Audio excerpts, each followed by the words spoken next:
la question du féminisme est vaste, complexe. On ne peut pas la réduire à tel ou tel point, connecté avec des multiples questions au point qu'il y a peu de questions de la vie individuelle et évidemment de la vie sociale, comme on dit, peu de questions qu'on ne puisse pas articuler la question du féminisme. C'est une question carrefour. C'est une question carrefour. Ça désigne des problèmes réels. Ça donne lieu souvent à des propos très exaltés, à des tonalités très fortes, heureusement aussi à des analyses plus rigoureuses, plus mesurées. On s'exalte beaucoup à cette thématique et il y a surtout des courants de toutes sortes qui se réclament du féminisme. Et donc, si je peux avancer dès à présent la conclusion à laquelle j'aimerais parvenir vers 8 heures, c'est que peut-être le moment est venu de ne plus parler féminisme au singulier, comme c'était à supposer que n'ait jamais pu le faire, ne plus parler féminisme au singulier comme si c'était une doctrine et une pratique d'un seul tenant, mais plutôt parler de courant féministe ou une autre formulation, courant féministe caractérisé par des sous-entendus et des visées différents, sinon divergents, sinon opposés. C'est le titre, justement, que nous avons donné à cette conversation, non pas, donc qui ne porte finalement pas sur le féminisme, qui me semble être une entité métaphysique introuvable dans la réalité, que sur de quel féminisme on parle quand on parle de féminisme. Quel féminisme est à défendre selon nous, ou selon certains parmi nous? Quel féminisme est à défendre selon certains parmi nous? Et par là même, quel féminisme est à... De quel féminisme il faut se méfier, voire contrer? À moins d'imaginer, je vous laisserai dans ce cas les choses de le démontrer, à moins d'imaginer que le féminisme est par définition subversif, ça me semble une thèse parfaitement impossible. Et il y a différentes sortes. Nous avons donc invité, il a accepté généreusement, Marion Pouliken, nous parler de comment il voit les choses et comme nous faisons d'habitude dans ces conversations, chacun intervient quand il veut, enfin, quand Marion l'autorise. Et en fin de demi-heure environ, et en fin de réunion, nous allons tenter de généraliser le débat. Chacun dit ce qu'il veut, bien sûr. Il y a aussi la possibilité de réagir par écrit, soit immédiatement, Zoom le permet, vous l'avez en bas de page, soit immédiatement, soit vous envoyez un mail à Pratique Sociale et vous nous dites si on peut le publier ou si on doit le laisser en privé. Bon, Marion, merci beaucoup d'être là. Et bon, ça peut être un peu inquiétant, c'est pas le mot, mais par là, bon, ça peut être un peu excitant se trouver devant un certain nombre de personnes qui t'écoutent avec attention, mais sympathie. Donc, tu n'as qu'à dire ce que dirait Marion s'il était invité à une réunion pareille. D'accord. Alors, c'est pas toujours le public qui m'inquiète que toutes les théories, enfin, tout l'exposé et les théoriciennes que je mobilise et qui, j'ai l'impression qu'ils sont derrière moi et qui vérifieraient que je dis des choses pertinentes et que je ne fais pas de contresens. C'est ma première inquiétude avant le public qui m'écoute. Mais je vais faire au mieux pour essayer de respecter l'héritage de toutes ces théories féministes sur lesquelles je vais revenir justement pendant mon exposé. Ah ouais. Alors peut-être que vous voulez que je me présente. Enfin, je ne sais pas si tu avais fini, Saül, hein. Contrairement aux affiches, je ne suis pas doctorante, mais je suis masterante en philosophie.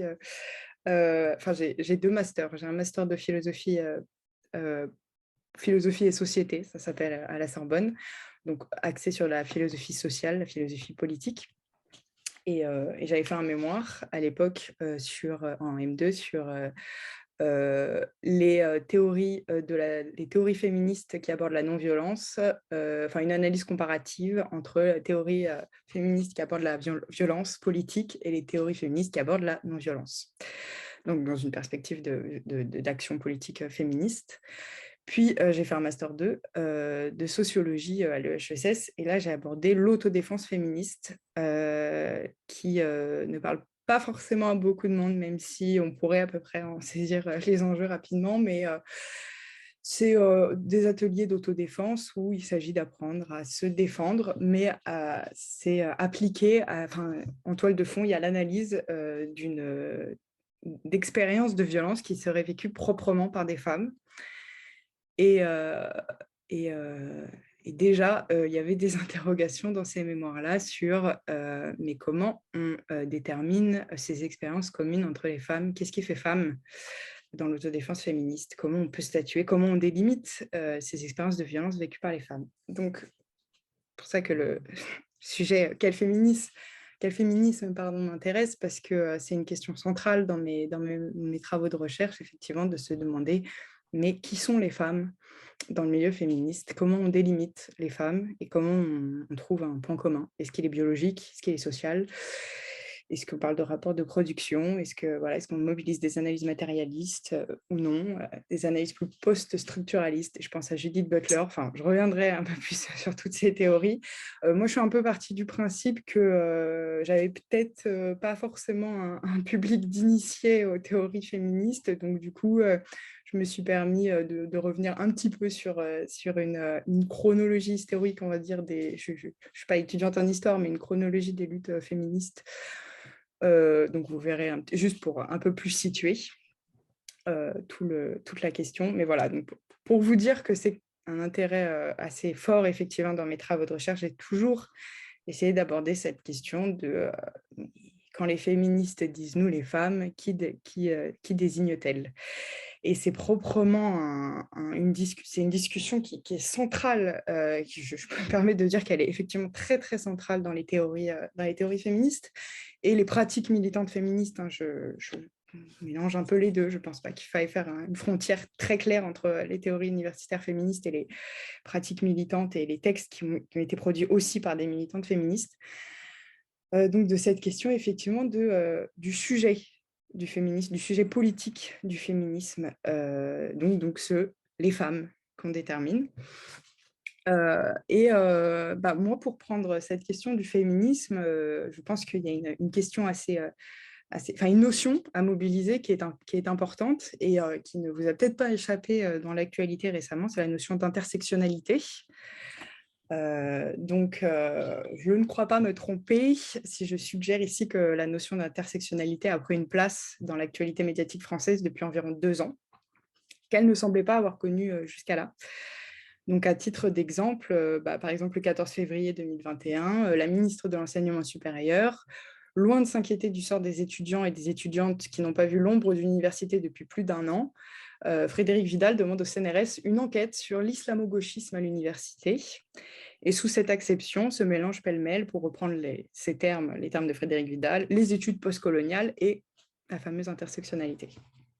Et donc, requérir une enquête auprès du CNRS sur l'islamo-gauchisme, selon ses dires, c'est faire la part entre les discours militants et les discours universitaires et s'attaquer à l'ensemble des radicalités qui traversent notre société. Ce terme radicalité, je vais y revenir dans cette introduction parce que je pense que la radicalité de la notion d'intersectionnalité est assez intéressante. Et pour vous dire que donc, la notion d'intersectionnalité a traversé l'actualité médiatique française, comme je disais, y compris chez des sociologues, et je pense notamment à Stéphane Beau et Gérard Noiriel, qui avaient fait une tribune dans Le Monde diplomatique, donc je me souviens plus tout à fait de la date. et qui considérait que les théories sur l'intersectionnalité, en ajoutant une dimension, une analyse des dimensions raciales dans l'analyse des rapports de domination, ne faisaient qu'éloigner les jeunes d'une préoccupation pourtant prioritaire qui était la lutte des classes. Donc finalement, du gouvernement à d'éminents sociologues du monde universitaire, la notion ne manque pas de faire parler. Et en cela, on peut à juste titre considérer que l'intersectionnalité est peut-être un peu devenue un buzzword, pour reprendre les termes de la chercheuse Cathy Davis, donc en français, un mot qui buzz, suggérant par là une envolée du terme, et y compris dans les différents espaces féministes. En témoigne, effectivement, quand j'ai fait mon enquête, une enquête succincte sociologique sur le taux de défense féministe, il m'a semblé que les intervenantes que je rencontrais me signifiaient que ne pas connaître la notion d'intersectionnalité aujourd'hui en 2022 et se revendiquer, et militer au sein d'organisations féministes fait plutôt tâche. C'est presque maintenant un incontournable des théories féministes. Alors, pourquoi un tel bad buzz côté gouvernement et pourquoi une telle diffusion dans les théories universitaires et organisations féministes? Il y a sa radicalité d'abord, peut-être, de la notion, pour reprendre les termes de Frédéric Vidal, c'est toute particulière, une radicalité qui est peut-être particulière en France parce qu'elle pose d'abord la question prégnante de la race, des phénomènes de racisation. Donc, ces phénomènes de racisation, ils ont été abordés notamment par Colette Guillaumin, ou je pense à des chercheuses plus récentes comme Sarah Mazouz. Et c'est les processus qui consistent à essentialiser une origine réelle ou supposée et à en radicaliser l'altérité et à la minoriser, c'est-à-dire à la soumettre à un rapport de pouvoir. Donc, du coup, ici, le terme de race n'est pas envisagé dans sa dimension biologique, mais dans sa dimension construite. Après, il y a, je pense, des choses à dire sur l'utilisation du terme race, puisque c'est quand même assez délicat, surtout qu'on revoit venir sur la scène médiatique des rhétoriques essentialisantes de ce terme. Et donc, du coup, en cela, il y a une radicalité. Si je parle de radicalité, c'est que Éric Vassin avait fait un ouvrage collectif qui dit qui fait le lien entre questions raciales et questions sociales. Et il signifiait que c'est une radicalité dans un pays qui a tendance, par son histoire, d'un universalisme culturel, à dénigrer et dénier à la question raciale son enjeu social. Et au-delà de son bad buzz, l'intersectionnalité, c'est aussi un buzzword au sein des mouvements féministes, parce que selon Katie Davis, donc, qui appelle ça un buzzword, la notion, elle vient toucher, donc, à ce que je disais au début, à un débat ancien et toujours renouvelé, qui est la question du sujet politique du féminisme. C'est un débat qui n'est jamais réglé, qui n'est toujours pas réglé, et justement, c'est dans le fait qu'il n'est pas réglé qu'on trouve toute sa richesse. Il est toujours à réinterroger, et il s'agit justement d'interroger s'il faut identifier un « nous les femmes » comme condition préalable à l'action politique féministe, et si oui, qui inclut-on dans ce « nous les femmes » ? Et alors, pourquoi j'aborde, vous me direz pourquoi j'aborde l'intersectionnalité sous ce titre « Quel est le féminisme ?» et est-ce que je peux vous donner une définition de l'intersectionnalité ? C'est assez difficile de donner une définition claire parce que la notion, elle se caractérise par un manque de clarté définitionnelle. Elle est, pour un certain nombre de chercheuses, conçue comme un chantier ouvert, qu'il s'agit de toujours, qu'il n'est pas intéressant de figer en un concept. Pour un certain nombre de chercheurs, il vaut mieux préférer la nommer comme notion que comme concept, considérant que le concept figerait cet outil analytique.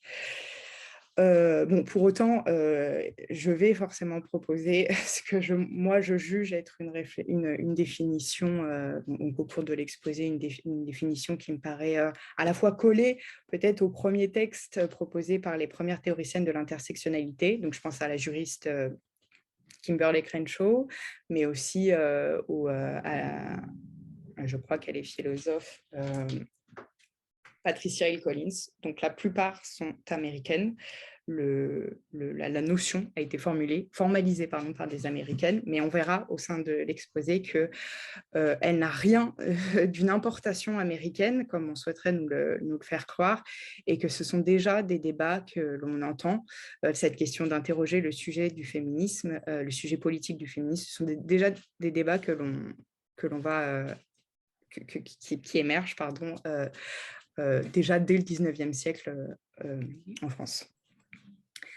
Mais bon, je peux vous déjà... Donc voilà, donc, il y a une absence de définition conceptuelle, mais il y a quand même un peu deux tendances qui s'opposent. À la fois l'idée que l'intersectionnalité désigne une analyse qui pense une intersection des rapports de domination.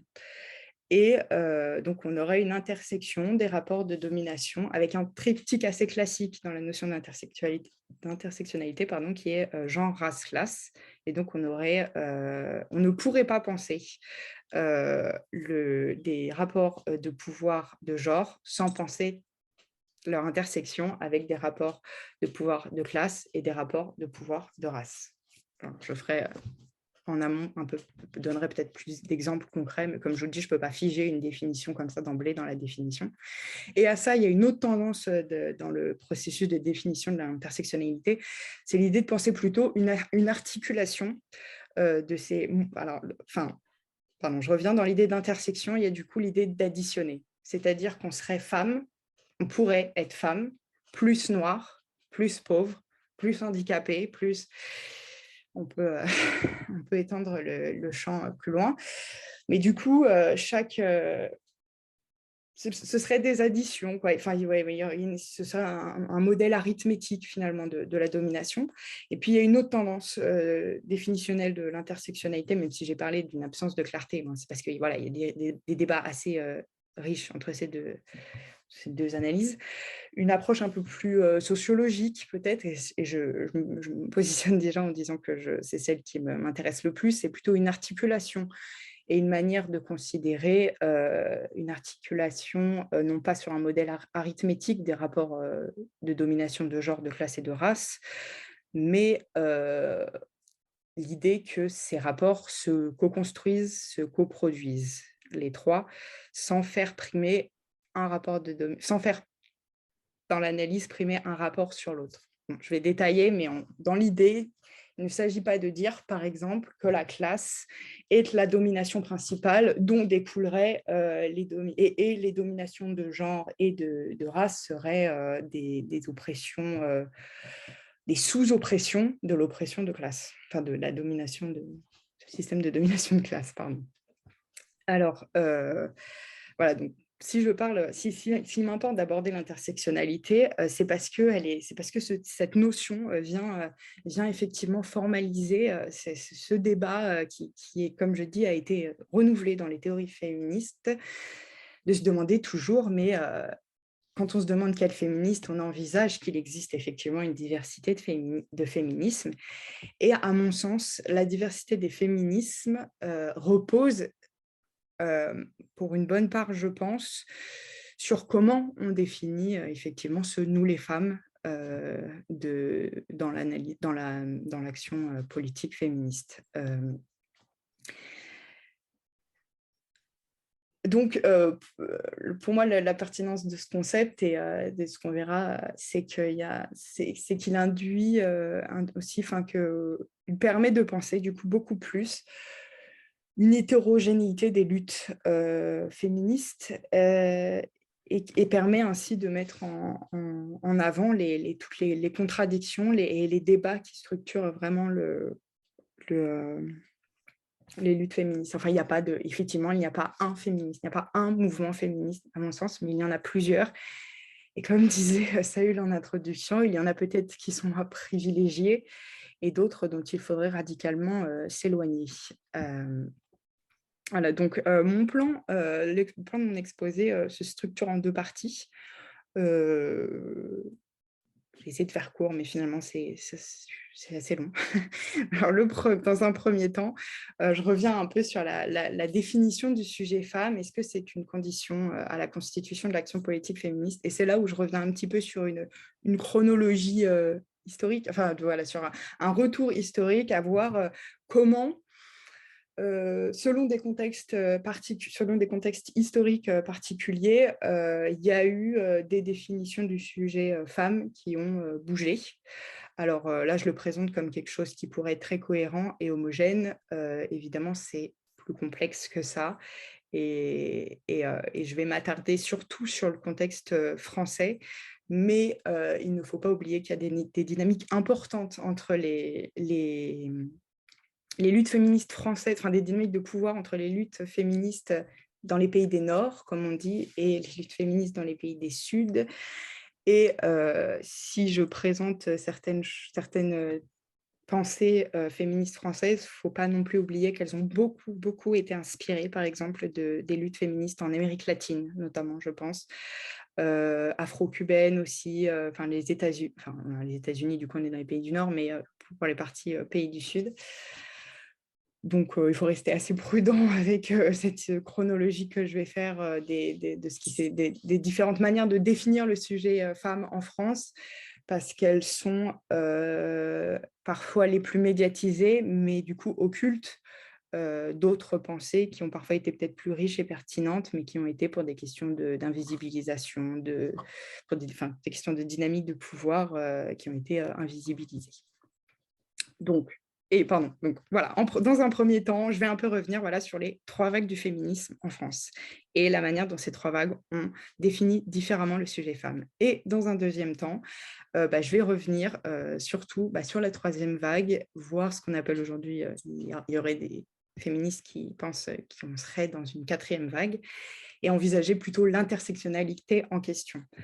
Alors moi, j'ai été confrontée à un petit problème au niveau de mon plan, c'est que je ne voulais pas vous dire que dans un premier temps, on a défini un sujet femme, puis les féministes, notamment afro-féministes, donc des féministes noires, des féministes aussi non occidentales, des féministes sont venues critiquer cette définition du sujet femme, parce que ça ferait un peu, on a défini le sujet femme et ensuite sont arrivées les critiques. Or, je pense que mon exposé ne doit pas, je ne sais pas si c'est clair, mais ne doit pas situer, ça n'a pas été, on a défini un sujet femme, puis se sont adjoints les critiques sur ce nous les femmes.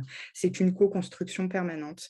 Il y a déjà, dès le 19e siècle, des débats qui posent la question de ceux qui est ce nous les femmes. Et comme je le dirais, l'intersectionnalité, cette notion en tant que telle, elle est nommée en 1980 par Kimberlé Crenshaw, mais elle ne formalise que des réflexions qui sont déjà existantes bien avant. Donc voilà, pour vous annoncer qu'il n'y a pas le féminisme, puis l'interrogation ensuite de qui sont les femmes. Ça a été toujours en co-construction. Cela étant dit, je vais passer à ma première partie. Si des choses ne sont pas claires, n'hésitez pas à m'interrompre au cours de mon exposé, ou sinon me revenir à la fin, me dire s'il y a des choses. C'est vrai que je peux employer des concepts, des notions qui sont, pour les raisons d'exposé, que je résume brièvement, mais n'hésitez pas peut-être même en cours d'exposé à m'interpeller, moi ça ne me dérange pas du tout. Voilà, donc du coup, cette définition, il a bien fallu dans les théories, dans les pratiques et théories féministes, délimiter à un moment quelque chose de commun pour fonder une action politique féministe. Et à ce titre, moi, je trouve intéressant de revenir sur une historiographie qui a été faite. Il y a des historiennes et des historiens qui ont pensé l'idée qu'il y aurait eu plusieurs vagues de féminisme, de mouvements féministes en France. On en compte 3. Et il y a des chercheuses aujourd'hui qui se demandent si, depuis 2010, on n'est pas dans une 4e vague. Donc, par vague, souvent, il y a l'idée d'une cohérence, d'une cohérence un peu stratégique qui s'est construite, mais ça reste artificielle, difficile de toujours statuer sur cette cohérence, mais qui aurait eu quand même un mouvement général. Alors moi, ce qui est intéressant avec l'idée de vague, elle m'intéresse dans un premier temps parce que elle traduit un peu des périodes de reflux, justement. Il y a eu des moments où, entre ces vagues, il ne s'est pas forcément passé grand-chose. Et entre la première et la deuxième, je vous donnerai les dates de la première et la deuxième, mais il y a eu l'entre-deux-guerres, Première Guerre et Deuxième Guerre mondiale. Et là, il y a une espèce de ralentissement enfin presque un point mort des luttes et des réflexions féministes. Encore prendre avec prudence, parce que si elles n'ont peut-être pas encore été étudiées aujourd'hui, il y a peut-être déjà des collectifs informels. Et puis la notion de vague aussi est intéressante, puisqu'il y a un peu l'idée aussi d'héritage. Certes, la vague recouvre le sable à chaque fois, mais elle laisse toujours le sable plein de presque enrichi, quoi. Et en fait, chaque vague, c'est un peu le système aussi, c'est que chaque vague est venue enrichir la vague précédente, est venue la recritiquer, peut-être critiquer à nouveau frais ce qui n'allait plus. Donc, pardon, je reçois des messages en même temps.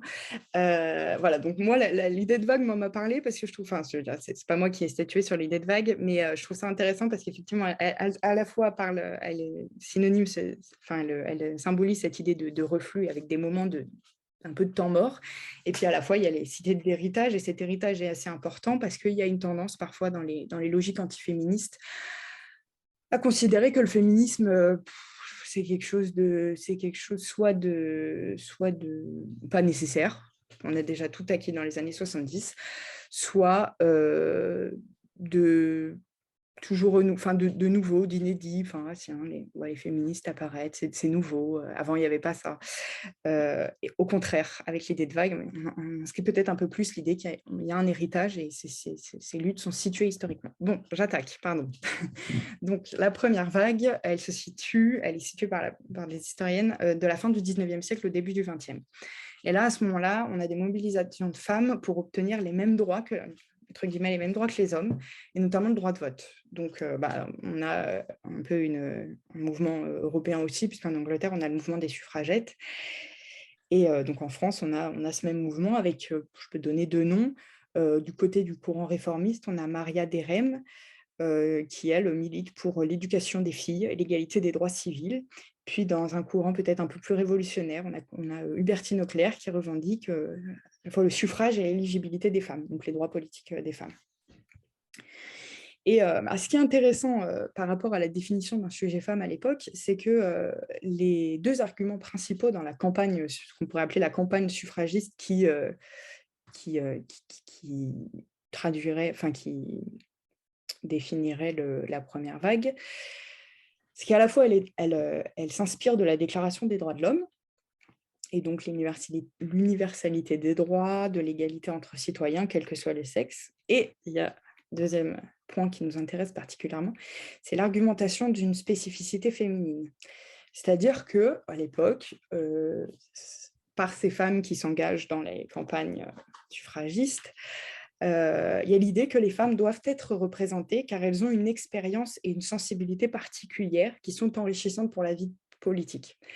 Et donc, en fait, elles ont recours à des théories et des rhétoriques naturalisantes qui postulent que les femmes sont naturellement altruistes, douces et dévouées, et que cela compléterait pertinemment une politique masculine jugée elle-même naturellement belliqueuse. Donc là, il n'y a pas de souci avec l'utilisation d'une... Je ne dis pas de souci parce que plus tard, c'est peut-être quelque chose dont on est un peu moins habitué. Enfin, dans mes lectures, personnellement, je ne suis un peu moins habituée, bien qu'on la trouve toujours... dans certains discours, et je l'aborderai plus tard, la question par exemple de Valérie Pécresse et de quelques discours qu'elle a pu avoir. Donc là, on a vraiment une rhétorique essentialisante, puisque l'idée, effectivement, c'est de revendiquer des droits au nom du fait que ça viendrait au nom femme est égale à avoir déjà un sexe dit féminin, enfin avoir des attributs biologiques particuliers, et en plus avoir des qualités particulière, naturelle, de douceur, d'altruisme, etc. Donc, certes, la rhétorique est essentialisante parce qu'elle ne questionne pas du tout le caractère construit à ce moment-là d'une distinction de genre, mais bon, elle permet quand même de pointer la prétendue neutralité générique qu'annonce la Déclaration des droits de l'homme. Alors, qu'est-ce que j'entends par neutralité générique? C'est un terme qui, je crois, on doit à la féministe américaine libérale Susan Hawkins. C'est l'idée de dire, sous le terme droit de l'homme, on voudrait faire croire que ce sont les droits de tous, mais en fait, ce sont bien les droits des hommes au genre masculin. Donc là, à ce moment-là, la première vague, c'est de vouloir démontrer qu'il y a bien un écart entre déclaration des droits de l'homme prétendument pour tous et en fait, et en pratique, une déclaration qui exclut les femmes. Donc à ce moment-là, on a effectivement la stratégie, c'est celle de définir une condition naturelle féminine homogène. Mais déjà, au XIXe siècle, alors malheureusement, sur ce sujet-là, je n'ai pas de source française, mais on peut imaginer que les débats, qu'il y a pu avoir des réflexions de ce type en France. Voilà. Je ne peux pas avancer sur ce sujet, donc je suis obligée de changer de continent et d'aller aux États-Unis. De vous dire que au même moment, enfin, quand il y a le mouvement pour le droit de vote aux États-Unis, déjà donc au XIXe siècle, il y a l'ancienne esclave afro-américaine Sojourner Truth qui interpelle les mouvements féministes américains sous la formulation de la question « Ne suis-je pas une femme ?» Et en fait, elle interpelle les mouvements féministes qui militent pour le droit de vote en leur disant, en pointant le fait que les femmes blanches, désignées comme blanches, militent pour le droit de vote uniquement des femmes blanches. Et elles refusent de s'allier avec les femmes noires, ne considérant pas ces derniers comme des femmes. Évidemment, ce n'est pas l'ensemble du mouvement suffragiste américain et ce n'est pas l'ensemble des femmes blanches, mais il y a quand même déjà un questionnement qui vient interroger qui sont les femmes et n'est-il pas déjà excluant? Donc, ça pose déjà la question de qui parle et au nom de qui. Et ça m'invite à reprendre les termes d'une féministe américaine, Hazel V. Carby, qui dit, qui à la fin d'un article où son article s'intitule « Femmes blanches, écoutez-nous ».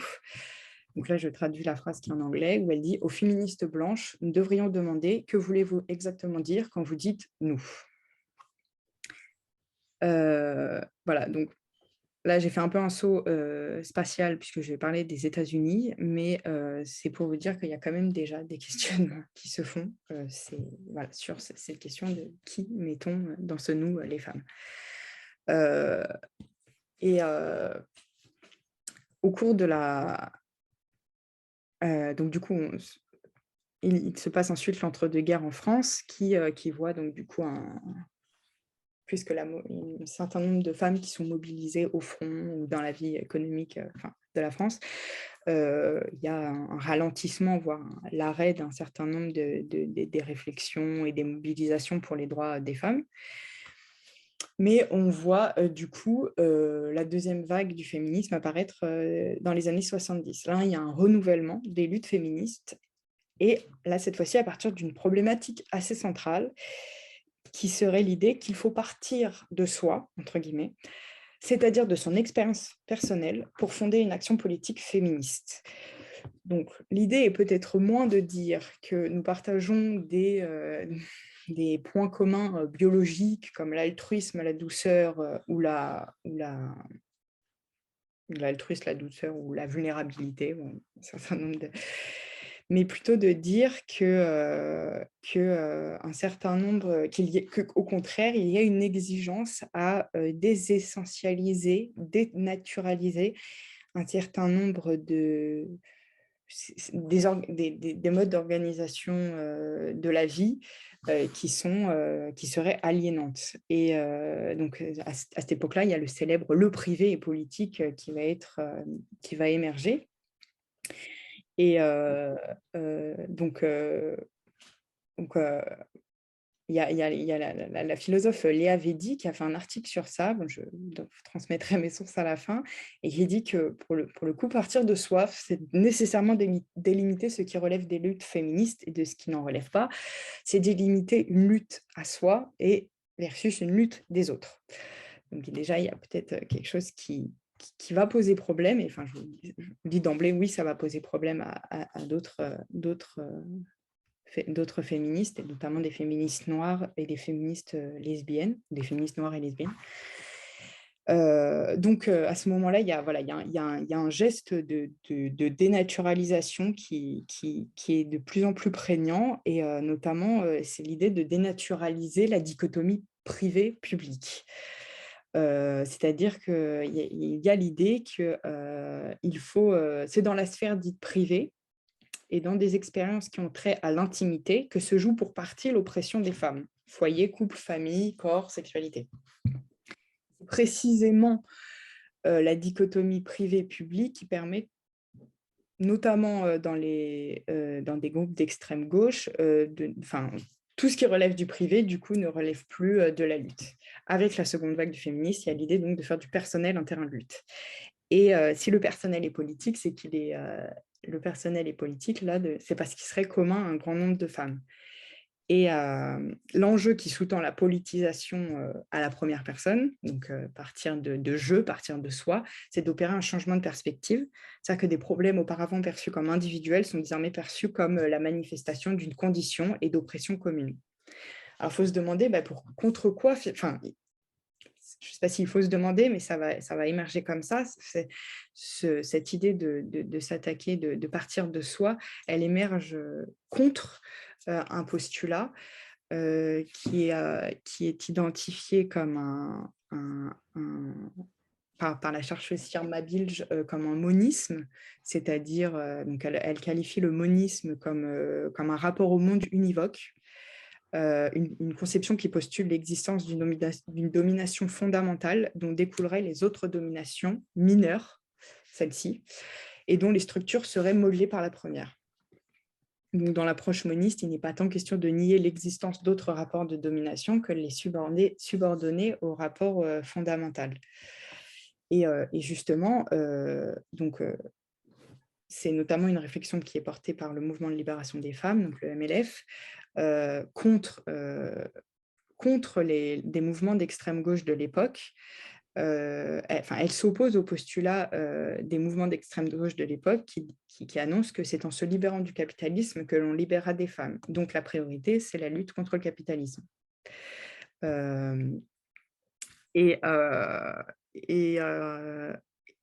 S'ajoute à ça l'idée qu'il n'y a pas dans cette analyse des rapports des rapports de domination de classe, les féministes de la deuxième vague pointent le fait que sont évacués de l'analyse les rapports de production qui pourraient s'exercer dans la sphère privée. Je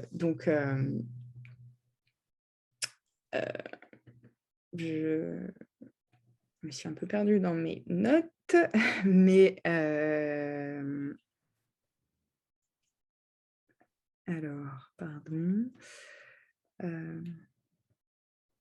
Oui, donc voilà, pardon. Donc, au cours de la seconde vague, il y a une tendance à considérer que la dichotomie privé-public permet à ces mouvements d'extrême gauche de ne pas se pencher sur les dominations, les exploitations qui s'exercent dans l'espace privé. Et donc, on a par exemple la sociologue Christine Delphi qui revendique une analyse constructiviste du rapport de la division entre sphère publique et sphère privée. Pour elle, cette division est fausse, elle est une construction sociale, une idéologie. Le monde dans lequel nous vivons n'est pas divisé en une sphère publique des rapports de travail et de pouvoir socialement construits et une sphère privée de rapports existant hors du champ du travail et du pouvoir et qui seraient naturels. L'amour, les questions de couple, les questions de famille ne sont pas des questions naturelles, ne sont pas hors effectivement du champ du travail et du pouvoir. Au contraire, les rapports familiaux, sexuels et amoureux sont tous construits socialement Ils impliquent tous des rapports de pouvoir genrés et à cet égard, postuler que le privé est personnel, heu, requiert du coup une analyse politique de rapports qui étaient auparavant considérés comme relevant du don et de l'intime. Donc, à cela, Christine Delphi, elle s'inscrit dans une analyse matérialiste qui considère que toutes les sociétés actuelles reposent sur l'élevage des enfants, pour l'élevage des enfants et les services domestiques, sur le travail gratuit des femmes.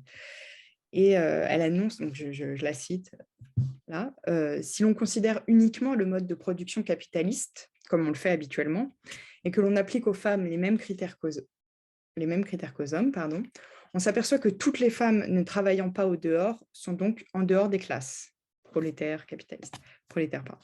Par ailleurs, on ne peut réintégrer les femmes dans les classes qu'en déterminant l'appartenance de classe par des critères non marxistes.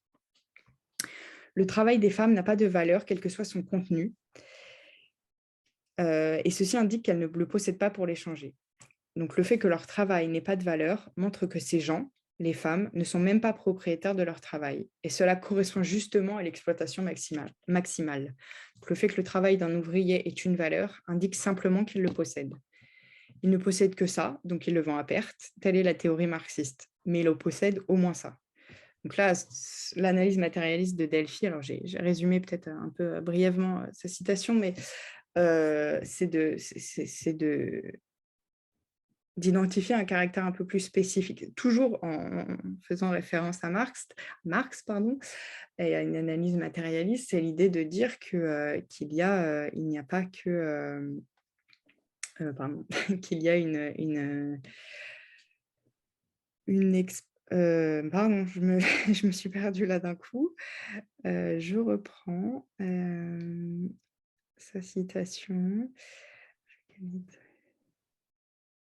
Oui, voilà, pardon. L'abolition du capitalisme ne signifierait pas nécessairement, comme pourrait le postuler l'extrême gauche, les milieux de l'extrême gauche de l'époque, l'abolition de cette dichotomie privé-public et donc l'abolition d'un travail jugé, du travail gratuit des femmes. Alors, je ne sais pas si tout est très clair, c'est vrai que c'est un petit peu parfois compliqué d'essayer de tout réagencer entre les différentes théories.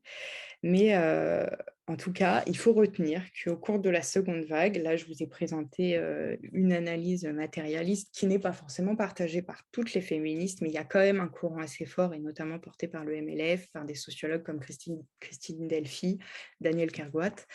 Il y a l'idée que non, la domination de genre n'est pas une excroissance du capitalisme, qu'elle a une spécificité, qu'il y a oppression et exploitation des femmes, et il ne suffirait pas seulement d'abolir le capitalisme pour abolir cette exploitation. Et du coup, avec l'idée de partir de soi, donc donc concrètement, en termes de mode d'action, on va voir l'émergence de groupes de conscientisation, de groupes de parole. C'est-à-dire qu'il y a des femmes qui se réunissent dans des groupes un peu privés pour parler, échanger sur ce qu'elles vivent chez elles, sur des choses anodines comme se lever tôt à 7 heures pour faire le café de son mari, alors qu'elle pourrait faire la grasse mat le jour des enfants, comme les questions à cette occasion, par exemple, sont abordées les questions de viol conjugal, par exemple, qu'effectivement, il peut exister le viol, y compris dans une relation pourtant, qui n'était pas forcément pensée. Enfin, je veux dire, le viol, à ce moment-là, il y a l'idée que le viol ne vient pas forcément d'un homme caché dans la rue, un homme inconnu qui serait caché dans un sombre coin de rue, mais qu'en fait, qu'il y a une tendance aussi des maris à avoir une exploitation de la sexualité des femmes. Donc du coup, il y a tout un tas comme je disais, d'actions, de modes d'action, y compris aussi la non-mixité. On a des groupes qui se regroupent des groupes de femmes, pardon, qui se regroupent au nom d'une non-mixité de femmes. Et alors là, c'est un petit peu ambivalent, parce que le problème de partir de soi et de partir de son expérience personnelle et d'être en non-mixité, alors c'est ça peut être intéressant, ça peut être très pertinent comme outil parce que, il y a l'idée aussi de ne pas être parasité par la parole des hommes qui pourraient contester que, telle chose ou telle chose s'est passée dans l'espace privé. Mais en même temps, est-ce que ça inclut, par exemple, les conditions les matérielles des femmes lesbiennes pour qui le privé, dans la sphère du couple lesbien, ne concerne pas forcément des questions relatives à la contraception, au viol conjugal et à l'avortement. Je pense, je dis ça puisque à cette époque, il y a déjà des groupes de femmes lesbiennes qui se constituent et qui pointent l'hétérocentrisme de ces groupes non mixtes, en disant que parler de contraception, de viol conjugal et d'avortement, ce sont peut-être avant tout des questions d'hétérosexuels, de femmes hétérosexuelles, et que comment on prend en compte alors les expériences de femmes lesbiennes. Avec l'idée de partir de soi, du coup, là, j'ai parlé de groupes lesbiennes, mais est-ce qu'on prend en compte, par exemple, la question du viol des femmes noires et leur réticence à porter plainte dans un contexte dans un contexte de criminalisation des hommes noirs par le système policier et judiciaire français, couplé donc, du coup, à la peur de ces femmes de participer à cette criminalisation raciste. Donc, tout au cours, donc, pour rapidement résumer cette deuxième vague, il y a quand même l'idée donc de partir de soi, voilà, et ce soi pose problème puisque jusqu'où on étend ce soi, qui sont les femmes de ce soi, quelle expérience personnelle on inclut, et ça s'accompagne en plus de la désignation d'un ennemi principal. Et là, je reprends le titre d'un ouvrage connu de Christine Delphi qui s'appelle L'ennemi principal. Donc, l'ennemi principal dans son livre, ce n'est pas les hommes, c'est le patriarcat. Pourtant, ça a pu être interprété comme les hommes. Et le problème avec le fait de parler d'ennemi principal, ça empêche de penser que tous les hommes ne se trouvent pas systématiquement du côté des dominants dans les rapports de pouvoir. Et ça nous amène justement à ma deuxième partie et à la troisième, voire quatrième vague que nous rencontrons aujourd'hui, c'est l'émergence bien plus prégnante à ce moment-là, même si, comme j'ai dit, il y a déjà des interrogations de femmes lesbiennes, de femmes noires sur cette délimitation d'un nous les femmes qui serait peut-être en fait calquée sur l'expérience des femmes blanches, hétérosexuelles, voire bourgeoises. Là, avec la troisième vague, il y a vraiment un fort accent qui est porté sur l'idée de peut-on envisager un sujet homogène du féminisme. Est-ce que, et justement, ça correspond en termes de date au moment où Kimberlé Crenshaw, qui est une juriste américaine, formalise ces pensées-là sous le terme intersectionnalité. Voilà, son premier article, Cartographie des marges, apparaît en 1980, et c'est là qu'on voit apparaître la première fois le terme d'intersectionnalité. Donc, avec la troisième vague, la définition, comme je disais, d'une catégorie femme qui serait un préalable à l'action féministe est interrogée à nouveau frais. C'est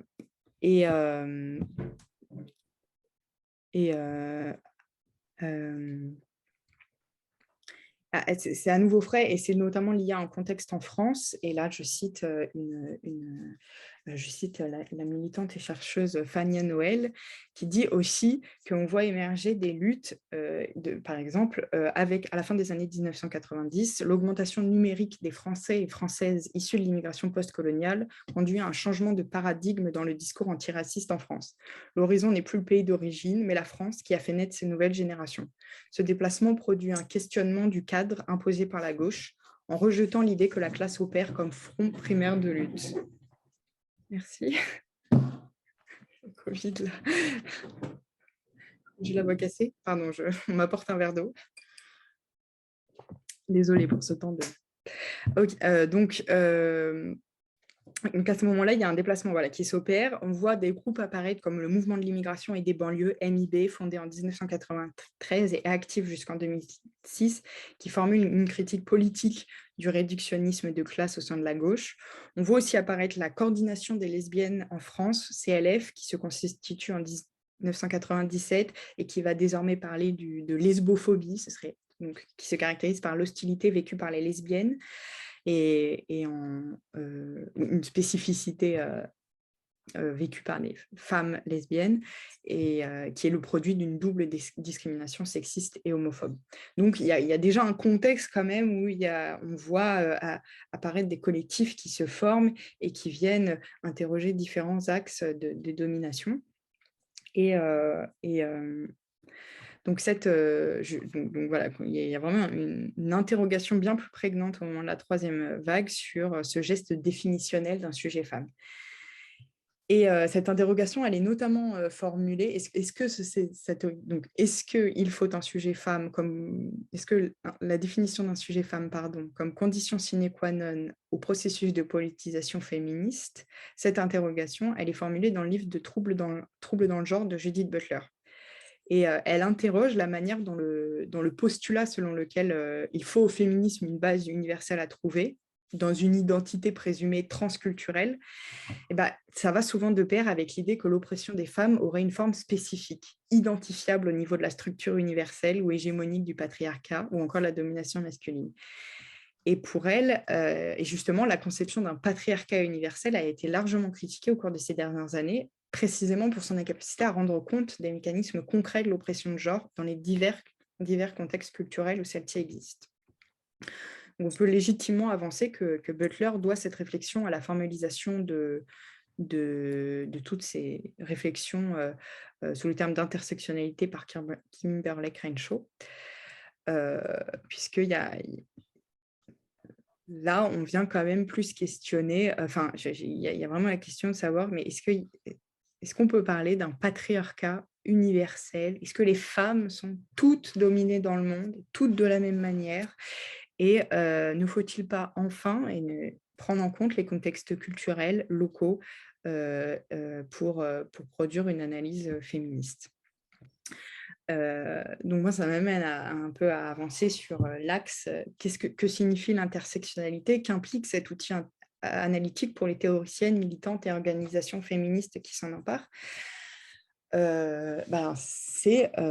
Pour Kimberlé Crenshaw, c'est un outil analytique critique.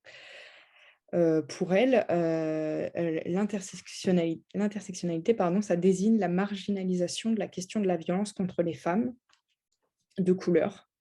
La dénomination femme de couleur est spécifiquement américaine et je pense ne peut pas être utilisée en France puisque les processus de racisation sont différents en France et aux États-Unis. En France, voilà, il y a eu aux États-Unis, il y a eu des processus de ségrégation assez nets, de séparation entre personnes noires et personnes blanches, tandis que nous, la question de la race, est-ce qu'on peut se contenter en France de parler de personnes blanches et de personnes noires, alors même que il y a eu des phénomènes de racisation à l'encontre des Juifs au moment de la Seconde Guerre mondiale.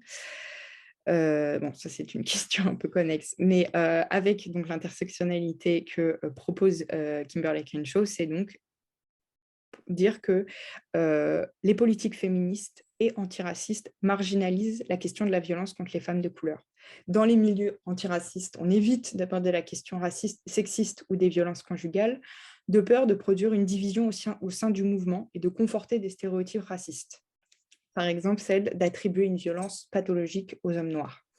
Et dans les milieux féministes, il y a une insistance sur le fait que les élites sont aussi concernées par le problème des violences conjugales. Donc, c'est intéressant, c'est une stratégie féministe qui consiste à éviter l'association classe populaire, classe violente. Mais pour Crenshaw, ça fait craindre l'invisibilisation du caractère spécifique des violences adressées aux femmes marginalisées, notamment noires et pauvres. Donc, avec l'intersectionnalité, c'est une analyse de la manière dont, au moyen d'un discours universalisant les femmes, les politiques féministes majoritaires marginalisent en fait des expériences de femmes noires. Alors, depuis tout à l'heure, je parle beaucoup de la dimension raciale et de la dimension et des femmes noires, par exemple, des femmes même plus largement, on pourrait dire, racisées, parce que l'intersectionnalité est résolument axée sur l'analyse des rapports de pouvoir sociaux, sur leur entrelacement avec des rapports de domination de genre et de classe. L'analyse intersectionnelle, c'est d'abord une critique d'un moniste féministe qui tend à faire du racisme une oppression, une excroissance en fait, d'une oppression jugée universelle que serait le patriarcat. Donc il y aurait d'abord le groupe des femmes auxquelles s'ajouteraient des spécificités noires, musulmanes, lesbiennes, handicapées, et on pourrait ajouter un tas de spécificités. Et précisément, ça invite à nous interroger sur un des contresens majeurs, enfin, ce que je juge et ce que je me réfère notamment au texte de au travail de Sirma Bilge, qui est une philosophe québécoise. C'est un des contresens majeurs dans la compréhension de la notion d'intersectionnalité. C'est celle de la confusion entre intersection et intersectionnalité. Donc, une des critiques qui est portée contre l'intersectionnalité, et notamment par la sociologue Danielle Kergoat, c'est que l'analyse intersectionnelle, elle implique l'identification de positions et de catégories homogènes qui sont déjà là, déjà constituées. Donc, il y aurait déjà un sujet, une catégorie femme, une catégorie noire, une catégorie pauvre, homogène, fixée, et ensuite, on pourrait, et ensuite s'appliqueraient les rapports de domination. Or, pour la sociologue, ce type d'analyse revient à figer des catégories, à les naturaliser. Et précisément, ça empêche de penser le caractère dynamique, culturellement et historiquement situé des rapports de pouvoir. Donc, postuler que certaines femmes se trouvent en situation de multipositionnalité à l'intersection de plusieurs dominations, femmes plus noires, plus pauvres, c'est reconduire, pour la sociologue, une analyse fixiste des rapports de pouvoir qui sont figés dans le temps et qui fonctionneraient universellement. Et pour Kergoat, du coup, une telle analyse évacue l'idée selon laquelle les rapports sociaux de genre, de race et de classe se reproduisent et se coproduisent mutuellement. Alors, si l'analyse de Kergoat, moi je la partage, elle est tout à fait pertinente parce qu'elle rappelle le caractère dynamique des rapports sociaux, c'est-à-dire que les rapports sociaux doivent toujours être historicisés, analysés en contexte, sans que cela n'empêche pour autant l'identification d'invariants. Par exemple, Kergoat, elle est, dans une perspective matérialiste, attachée à l'idée de division sexuelle. Pour elle, il existe deux invariants, le principe de séparation, il y aurait le travail d'homme versus le travail de femme, et le principe de hiérarchie, un travail d'homme vaut plus qu'un travail de femme. Si ce sont les deux invariants qu'elle localise, elle ne les applique pas de manière systématique à toutes les situations et prend, comme je l'ai dit, en compte le contexte historique et local.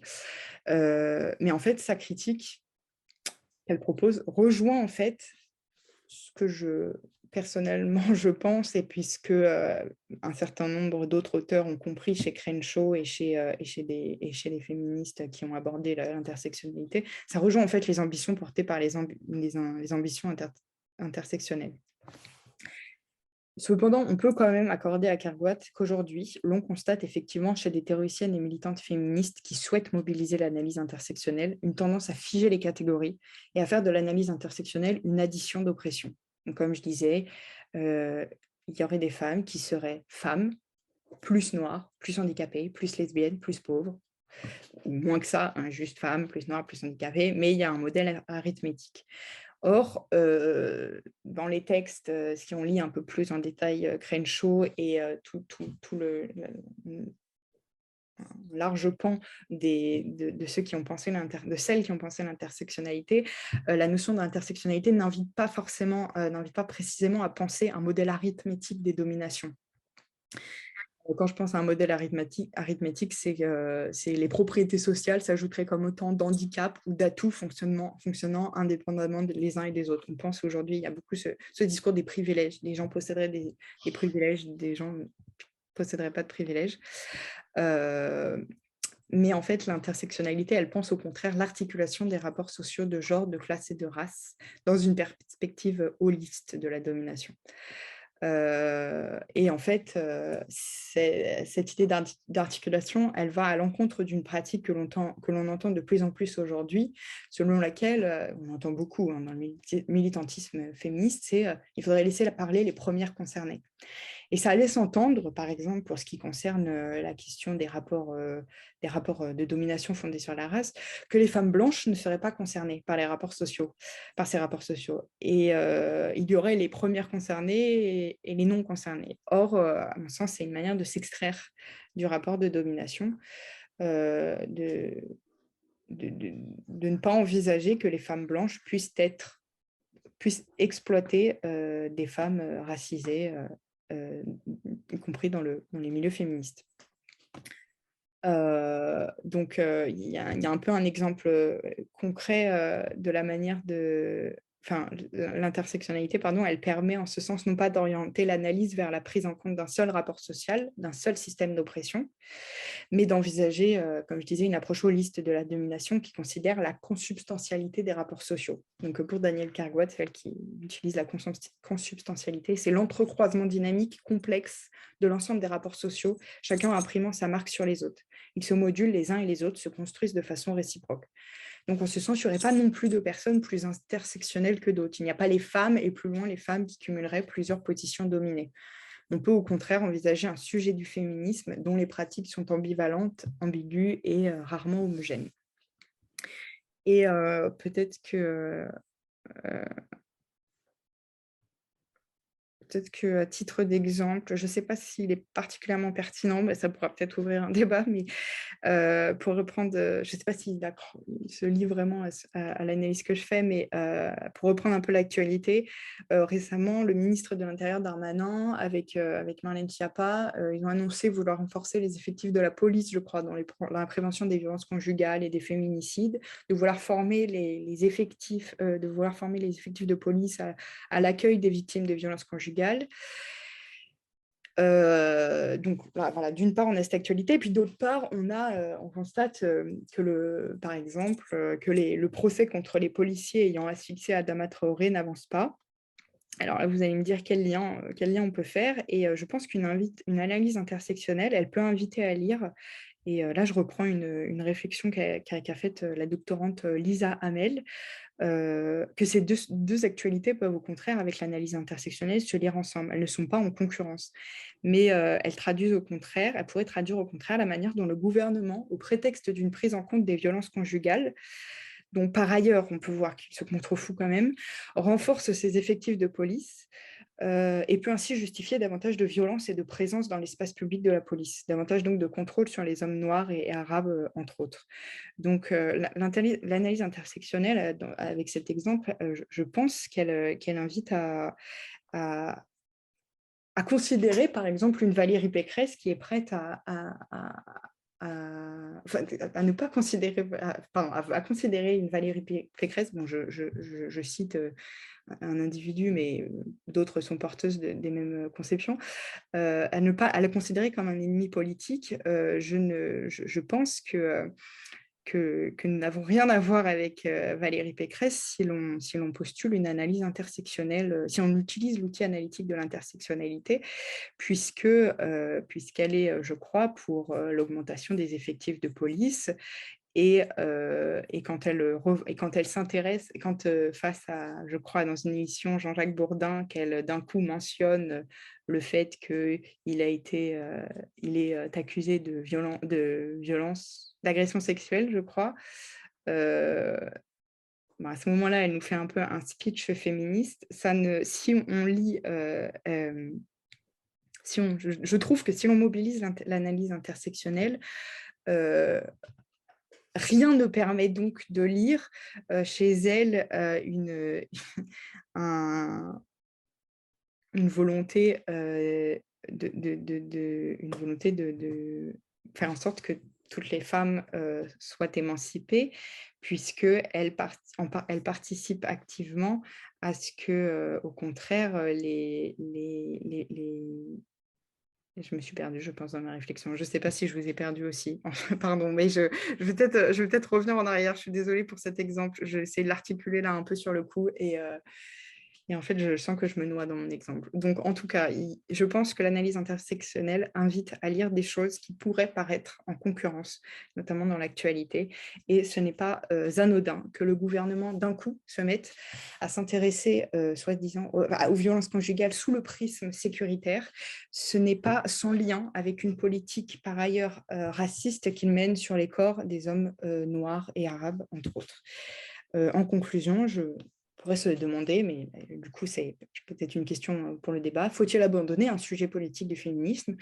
Je pense que non, pas nécessairement, et non pas d'un point de vue stratégique, je ne pense pas.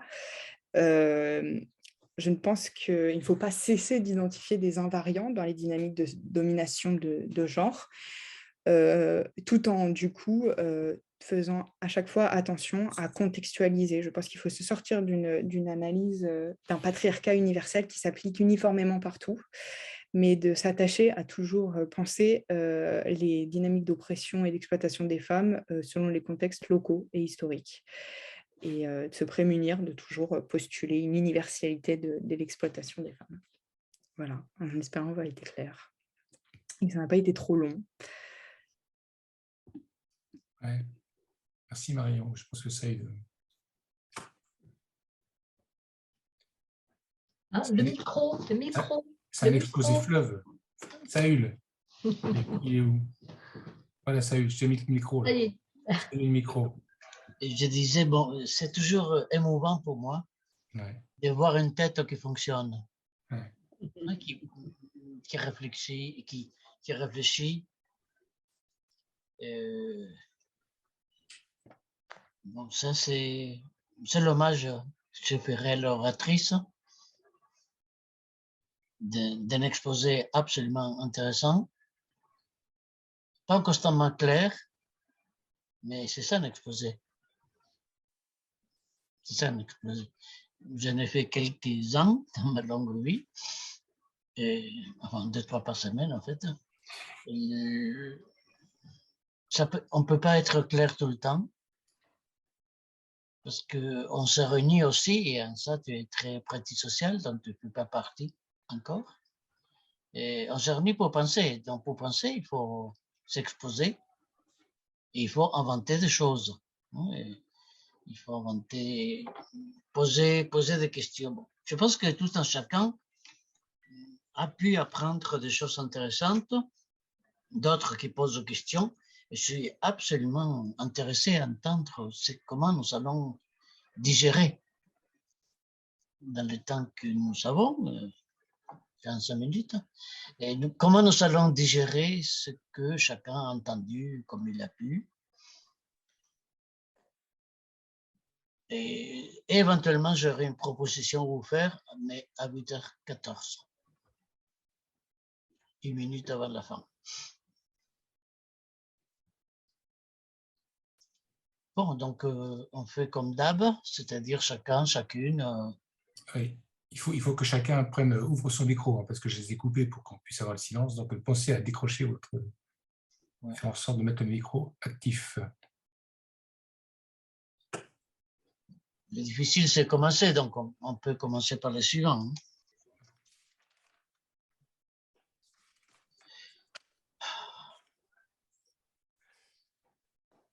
Oui, moi, les débats qu'on a pu avoir donc avec Marion, on a commencé à avoir dans les repas de famille, cette question que Marion m'a dit, effectivement, je vois, on est surpris, hein, elle me surprend Marion dans ses connaissances et dans son élocution. Bravo Marion, bravo.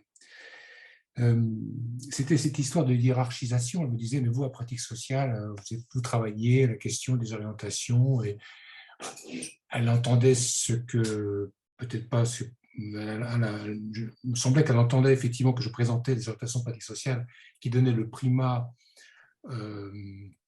qui dans les rapports sociaux donnaient le primat à l'une des classes, en me disant, mais vous laissez de côté d'autres aspects que sont les rapports de genre et les rapports de sexe. Voilà, c'est ce qui fait que c'est cette question-là qui effectivement me paraît, moi en tout cas, qui me paraît important de travailler effectivement. Est-ce qu'il y aurait une forme de hiérarchisation? Marion dit non, il n'en est pas question. Tu parles d'articulation, hein, Marion, donc qui serait à reconsidérer selon les contextes locaux, historiques. Voilà, surtout c'est un des points. Je n'ai pas travaillé ces points-là. Je disais, il va falloir que je m'y coltine. Aujourd'hui, ça donne peut-être encore plus l'envie d'aller de l'avant. Mais effectivement, il y aurait ces questions de rapport de sexe ou de rapport de genre ne seraient pas à mettre forcément en second plan. Je me disais quand même une question qui venait, Marion, mais je la pose au collectif. Tu parles de domination. Est-ce qu'on mettrait sur le même registre domination et lutte de classe? Est-ce qu'on mettrait les deux notions? Est-ce qu'on parlerait de la même chose lorsqu'on parlerait de domination et de lutte de classe? J'en suis pas certain. Je me demande si effectivement, enfin, dans l'idée de, ouais, j'ai l'impression que l'idée de lutte, mais effectivement en rapport forcément des dominants et dominés, bon, il faut dire forcément la question de domination, mais voilà, je me pose une question, je n'ai pas de réponse, mais il me semble que ce n'est pas forcément du même registre que de parler que ces deux notions ne définissent pas les mêmes problématiques. Voilà. Bon, c'est une question voilà, que je me pose, que je vous pose. Ouais. Mais il y a... Oui, non. Il y a au moins deux questions très difficiles, ouais. Très équivoques, très importantes. Deux questions complémentaires. Marion l'a dit à plusieurs fois, très bien d'ailleurs, sur qui est le sujet politique du féminisme. On peut le dire en termes plus immédiats, que veut dire les femmes? Qu'est-ce qu'elle veut, c'est ça? Que veut dire les femmes? Et à quoi ça renvoie? C'est un terme tellement évident, hein, parce que quand on dit femme, chacun peut se faire une représentation les plus évidentes, justement, à tel point il est évident qu'il est très bizarre. Très bizarre. Bon, la seule chose que je voulais dire, c'est que, d'une part, le concept de femme, la notion de femme, le mot femme, bon, il faudrait savoir à quoi ça renvoie. Et en parallèle, je rappelle ce que d'une façon ou d'une autre, on le sait tous, les concepts de classe sociale est tout sauf clair. Oui. Tout sauf clair. Donc, en même temps, pour moi, même avant de discuter si les trois fonctionnent ensemble, s'entrecoupent ou pas, je veux dire race, sexe, classe, et on aurait tout à fait intérêt à faire un effort fatigant, hein, je vous préviens, un effort fatigant pour savoir ce que classe sociale veut dire. Et très généralement, on confond classe sociale avec dimension économique des classes sociales. Bon, tous les boulots de Marx, on peut y adhérer ou pas, c'est une autre affaire. Tout le boulot de Marx a consisté à faire des classes sociales autre chose qu'un concept uniquement économique. Bon, on verra parce que ça sera un peu plus tard ma proposition pour une prochaine fois. Mais revenons sur l'exposé de Marion Publicaine et les questions que ça peut poser aux uns et aux autres, ou ce qu'on voudrait qu'elle reprenne, ou comment elle voit les choses, etc. Deux concepts forts, fondamentaux et énigmatiques. Femme, classe sociale. Depuis des années, bon, mon souci, c'est moins de les articuler que d'essayer de les penser l'un et l'autre. Parce que, évidemment, homme non plus, ça ne va pas être soi. Hein.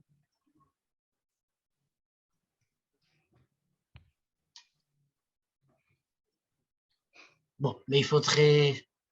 Enfin, je me calme, donc, comme si je n'étais capable. Et donc, ce serait intéressant d'entendre les commentaires, les questions, les doutes, les incompréhensions des uns et des autres. Moi, je veux bien intervenir pour remercier Marion aussi effectivement de penser si clairement. Bon, ce qui me gêne toujours dans la pensée, mais ça t'est pas propre, hein, Marion, c'est plus avec la philosophie que j'ai un peu des problèmes. C'est cette espèce de volonté que je sens et que tu dénonces d'ailleurs, hein, de vouloir catégoriser, de vouloir enfermer des choses dans les catégories. Alors que le souvenir que j'ai, moi, alors ce que tu appelles la deuxième vague du féminisme, et notamment de témoignages directs de femmes qui ont participé au mouvement à l'époque, enfin une branche du MLF qui s'appelait Psychepo. psychanalyse et politique. Je me souviens de l'extraordinaire jaillissement de la pensée. Tu vois, quelque chose, ça partait dans tous les sens. Alors, je ne doute pas du tout que dans les cercles actuels de réflexion autour du féminisme, il en soit de même, mais je me souviens d'une joie extraordinaire, voilà, où se côtoyaient des gens qui ne se connaissaient pas forcément, des hommes et des femmes d'ailleurs, pas forcément que des femmes, et qui prenaient un malin plaisir à justement jamais enfermer un raisonnement dans quelque chose de fini. Donc, il y avait cette extraordinaire impression d'un monde ouvert perpétuellement, tu vois, quelque chose comme ça. Alors, moi, je ressens toujours, je le ressens dans d'autres domaines, notamment dans la littérature, je me méfie énormément toujours de la prégnance d'un mouvement américain, pour quoi que ce soit, d'un mouvement américain dans la pensée sur ce qu'on peut faire ou créer en Europe ou ailleurs, d'ailleurs, en Afrique notamment. Parce que je considère que, si tu veux, je considère que ce que je peux lire des auteurs africaines, notamment en littérature actuellement, c'est bien plus puissant que ce qui nous vient des États-Unis. Enfin, c'est un avis personnel. Donc, j'ai beaucoup aimé ta façon de poser les choses parce que dans ma tête, c'était absolument pas clair. J'ai découvert beaucoup de choses aussi, hein, parce que je ne lis pas des choses sur le féminisme tout le temps. Alors, la question que je voudrais te poser, c'est toi, à ton âge, dans la société dans laquelle tu vis,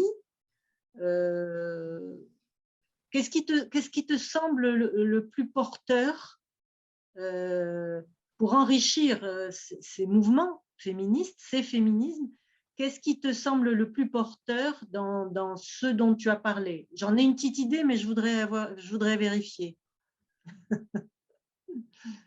Qu'est-ce qui te semble le plus porteur dans le sens de ce jaillissement, cette ouverture constante, voilà. Dans ce que tu as dit, qu'est-ce que tu retiendrais, toi? Quel est le mouvement auquel tu tiens le plus? Eh bien, j'ai l'impression qu'il y a un écho, non? Oui, c'est bon. C'est une question intéressante. Merci beaucoup pour les retours. Et puis la question, qu'est-ce qui me semble le plus porteur? Je pourrais faire un peu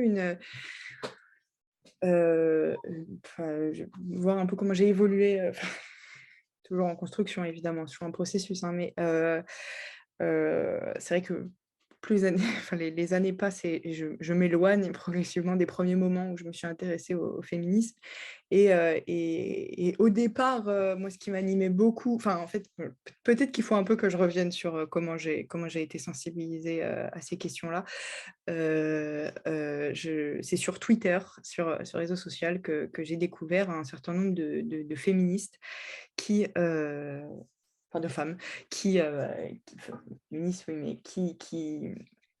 lu beaucoup de littérature américaine.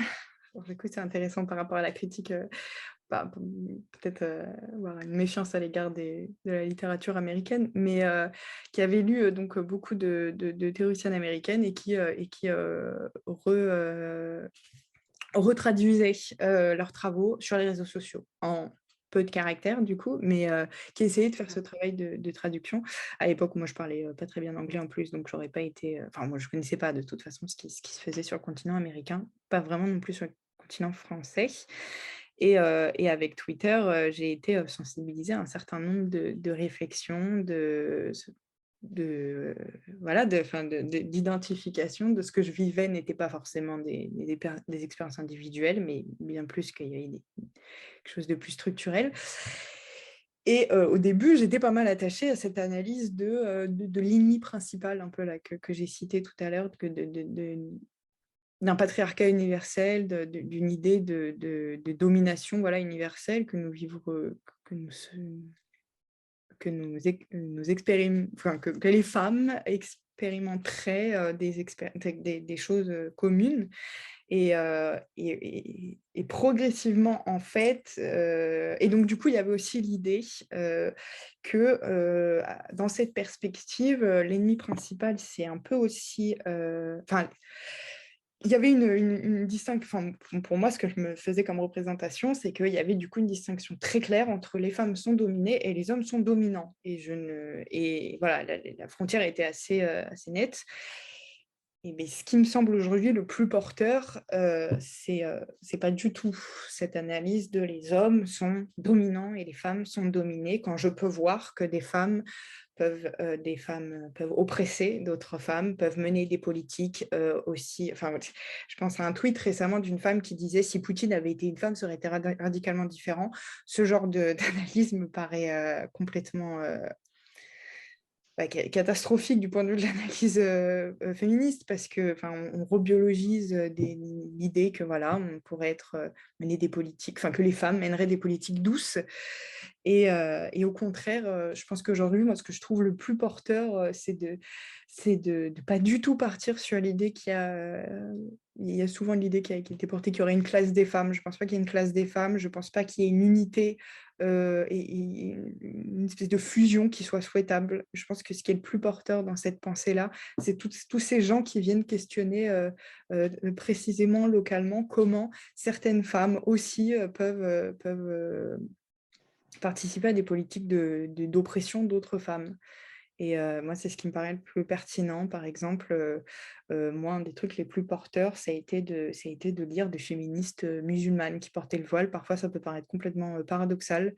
Et au contraire, elles viennent produire des analyses parfois matérialistes et font référence à Marx, alors que je sais que parfois, il y a une espèce de tension qui est faite entre Marx et religion. Enfin, voilà, le plus porteur, moi, aujourd'hui, c'est ces analyses qui viennent toujours éclairer, qui nous sortent de ce schéma un peu binaire, dominant-dominé, et qui viennent complexifier l'analyse. Bon, voilà, je ne sais pas si c'était très clair. Oui. C'est le plus porteur aujourd'hui, et on en entend de plus en plus, j'ai l'impression. Enfin, sur les réseaux sociaux, en tout cas, sur Twitter. Isabelle, un quart. Bonsoir. Merci Marion pour ton exposé et notamment pour les interrogations que tu as apportées. Alors, déjà, j'aimerais bien que tu nous communiques un petit peu, si tu peux nous remettre par écrit la biblio que tu as convoquée au cours de ton exposé, puisqu'il y a des choses qui seraient intéressantes à regarder de plus près, je pense. Et j'avais pas connaissance de tout ce que tu as cité. D'autre part, je reviens un petit peu sur l'interrogation qu'a formulée Joël. Dans ton introduction, tu donnais donc deux tendances pour définir ces façons de concevoir le féminisme. Une qui considérerait qu'il n'y a pas de hiérarchie des déterminants et qu'il y a plutôt une articulation. Et dans ta conclusion, tu te positionnes sur une analyse je crois d'ailleurs que tu avais précisé que tu étais plutôt sur la deuxième tendance dans l'introduction, la tendance à l'articulation des rapports qui se co-construisent.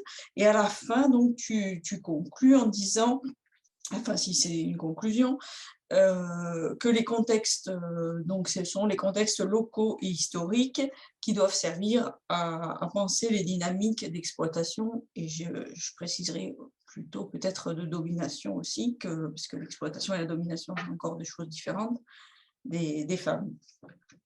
Alors moi, bon, c'est pas forcément le cas de tout le monde, notamment pas, je crois, à pratique sociale, mais j'ai quand même une grosse difficulté à conjuguer ça avec ma philosophie qui pense une impossibilité de l'existence d'une hiérarchie entre les valeurs. Donc, impossibilité de concevoir des rapports qui serait donc dénué de hiérarchisation. Et je me demandais s'il n'y avait pas quand même une antinomie entre cette tendance-là et en même temps la volonté de se situer effectivement pour penser les choses de manière historique et locale ou dans un domaine précis qui concernerait la domination ou l'exploitation des femmes. Je ne sais pas si je suis claire dans ma question, mais bon, c'est un peu vite formulé, quoi. Voilà, je ne sais pas si tu peux répondre à ça.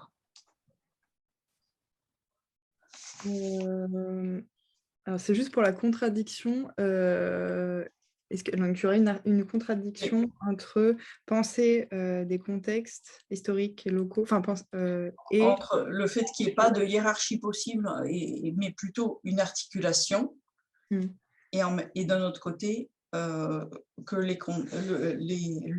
la façon d'analyser pertinente convoquerait systématiquement des contextes locaux historiques qui nécessairement font appel à des valeurs situées localement, historiquement, etc.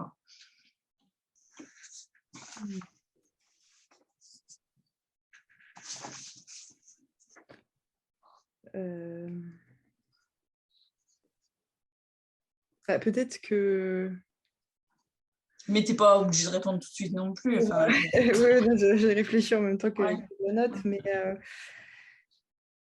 peut-être que ça m'intéresserait, c'est un renvoi de questions, mais de savoir pourquoi, de ton côté, pardon, je me permets de tutoyer, mais oui, tu as raison. Il y aurait une hiérarchie. Enfin, pourquoi on ne peut pas penser autre chose? Enfin, je crois avoir compris que toi, tu postules une hiérarchie des... Oui, des valeurs. Peut-être que ma question, c'est pourquoi du coup, ce serait...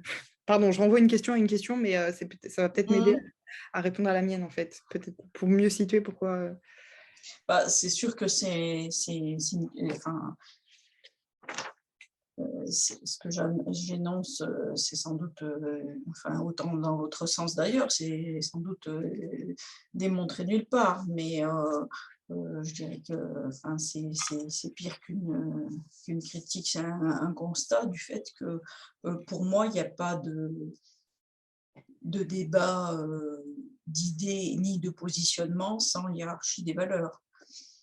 Et que, enfin, des valeurs ou des idéologies, ou enfin, on pourrait dire, convoquer d'autres termes, qu'il y a nécessairement des concepts qui parfois vont peut-être se conjuguer, s'articuler, mais qui aussi s'opposent nécessairement à d'autres. Et que c'est pour essayer de parler un peu plus dans le vocabulaire de pratique sociale, si je peux dire, des idées, que tout positionnement, toute façon d'être dans les rapports au monde, dans les rapports entre les genres, entre les sexes, entre les races ou d'autres, convoque toujours nécessairement une idéologie, et que quand il y a débat et opposition, c'est nécessairement des idéologies qui ne... comment dire, qui s'entrechoquent, peut-être, c'est pas le bon terme, mais c'est celui qui vient tout de suite, enfin, qui, dans une certaine mesure, ou au moins dans une certaine situation ou historique, sociopolitique donnée, sont incompatibles.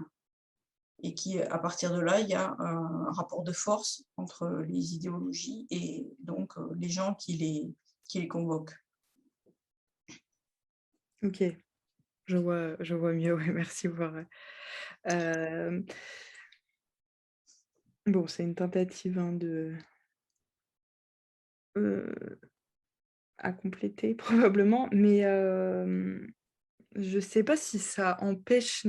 Enfin, je ne suis pas contre cette idée, effectivement, que les gens mobilisent... Enfin, dans le débat d'idées et de positionnement, il y a des hiérarchies... Enfin, que les gens mobilisent des arguments... Enfin, qu'il y a des hiérarchies qui sont faites pour autant, ce que, à mon sens, l'intersectionnalité vient de dire, c'est, enfin, rien que sur le point de vue du genre, au cours de la deuxième vague, en disant on ne fait pas de la classe le primat, c'était venir dire effectivement, mais bon, je l'ai dit tout à l'heure, donc c'est peut-être un peu redite, mais que le genre n'est pas une excroissance, enfin, qu'effectivement, abolir le capitalisme ne signifie pas, enfin, c'est ce genre de hiérarchie, enfin, dans l'idée de dire il faut aller contre le primat de l'analyse de classe, je crois qu'il y a l'idée de dire que ce serait pas sûr que ça soit pertinent de penser que, imaginons qu'on est François, abolition du capitalisme, cela signifie l'abolition de toutes les, enfin, y compris des dominations sexistes. Enfin, j'avoue que c'est un peu dur à... je ne sais pas si c'est clair. Pour le dire autrement, peut-être, plus simplement que ce que précédemment, je dirais que enfin, la vie et les combats idéologiques, y compris dans des pratiques très matérielles, sont beaucoup plus complexes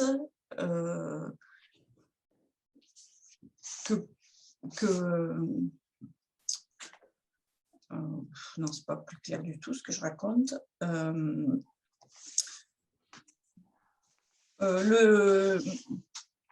Les débats de valeurs qui sont les oppositions de valeurs qui font qui déterminent ces hiérarchies dans les rapports sociaux ou individuels sont beaucoup plus complexes et ne permettent pas de mobiliser très facilement, enfin, un seul déterminant. On ne peut pas, enfin, à mon avis, l'abstraire effectivement d'un contexte local, historique, sociologique, etc. Et que la seule analyse, enfin le biais d'analyse, je dirais souvent, qui amène les débats et qui fait que les choses stagnent, c'est que les féminismes, les courants féministes convoquent toujours les idéologies par cette seule ficelle, quoi. Enfin, c'est l'impression que ça me donne, et c'est souvent ce qui me dérange, mais bon. Par la ficelle du genre ? Oui.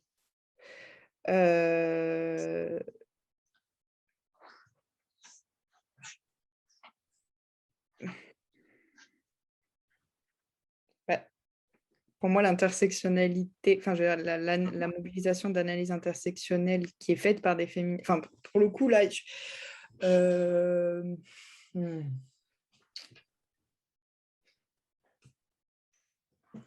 disons que il y a quand même l'idée, enfin, cette critique-là qui est formulée, j'ai l'impression qu'elle est formulée réciproquement par des mouvements féministes à l'adresse des milieux d'extrême gauche. Enfin, elle a été faite en disant mais vous ne tirez la ficelle que sur le rapport de classe, mais si vous voulez qu'on tire la ficelle sur le rapport de classe, dans ce cas, on va parler de la manière dont les ouvriers, quand ils rentrent le soir, exploitent aussi le travail gratuit des femmes. Enfin, j'ai l'impression que c'est Enfin, l'idée, ce serait du coup que les féministes, elles aussi font primer finalement un rapport social au même titre que... L'idée sous-jacente, c'est qu'il y a quand même une position un peu victimaire qui se cache là-dessous, alors qui est peut-être réelle, hein, mais qui ne permet pas de sortir de la problématique, quoi.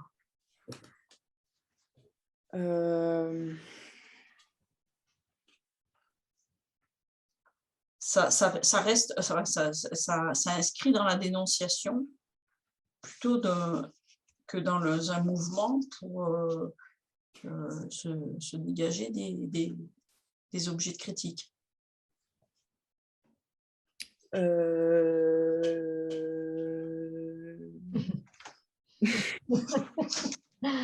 pense que là, il faut être assez prudent avec des formes d'homogénéisation encore une fois, enfin bon, Ouais. c'est partagé, enfin, voilà, effectivement, c'est difficile hein, aussi de dire les luttes féministes font ça, vu la diversité des débats et des contradictions fortes. Enfin, de là, alors qu'il y ait, pour moi, il y a des gestes de dénonciation, mais qui ne sont indispensables, à mon sens, pour formuler des modalités d'émancipation ou d'action critique ensuite. Alors, victimaire, pour le parti victimaire, enfin, peut-être qu'il faudrait préciser sur de quoi on parle, enfin, sur quel niveau d'analyse, enfin, je veux dire, est-ce que... je ne crois pas que l'idée soit de dire que les femmes sont toutes victimes du patriarcat, enfin, oui, enfin, ou de l'exploitation. Enfin, est-ce que ça pose un problème initialement de poser que les femmes peuvent être à des moments victimes de certaines dynamiques de pouvoir? Est-ce que ça leur ôte pour autant toute leur capacité d'autonomie que d'utiliser une rhétorique où elles sont victimes à certains moments? C'est difficile. J'essaye de recevoir en même temps voilà, les réflexions et tout, donc c'est vrai que c'est pas évident, mais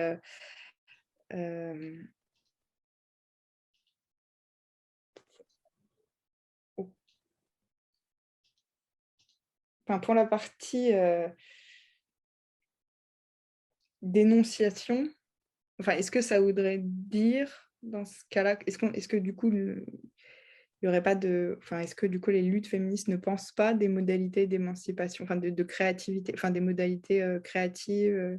Enfin, c'est vrai que peut-être que c'est à repréciser, voilà, quand tu parles de questions de victimaire ou d'énonciation, peut-être plus concrètement, je vois à peu près hein, ce que tu veux dire, mais c'est vrai que je suis un peu perdue. Non, mais il n'y a peut-être pas, enfin, il y a peut-être pas de réponse à pouvoir formuler comme ça, et que justement, enfin, ce serait peut-être un petit peu sur une analyse de situation qu'on pourrait davantage doser, mais bon, peut-être que je peux parler.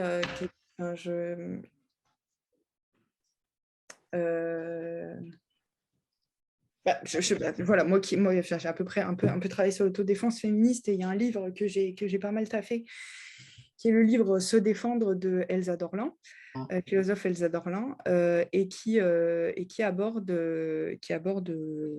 alors qui s'intéresse pas que aux questions féministes dans Se défendre, hein, mais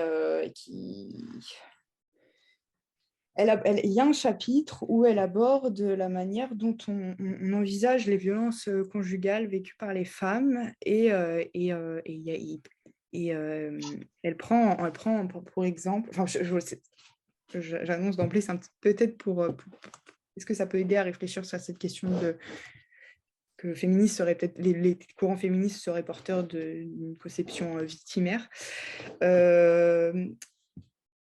Là, elle parle effectivement des campagnes de violence qui sont faites des campagnes, pardon, qui sont faites à l'échelle du gouvernement, produites par le gouvernement, contre les violences faites aux femmes, et elle reproche la manière dont on représente des corps de femmes tuméfiées. Enfin, je pense qu'on a tous en tête ce genre de campagne qu'on a pu voir à la télé ou dans les rues, où, je sais pas, on voit une femme avec un énorme cocard, un énorme visage tuméfié.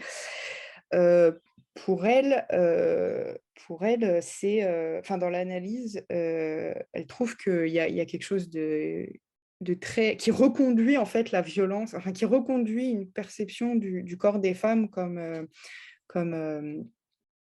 victime, et uniquement victime des violences conjugales, et parce qu'on ne représente que des corps tuméfiés qui sont du coup en complète... Enfin, ce sont des corps qui ont reçu des coups, mais on ne les voit pas en action de se défendre.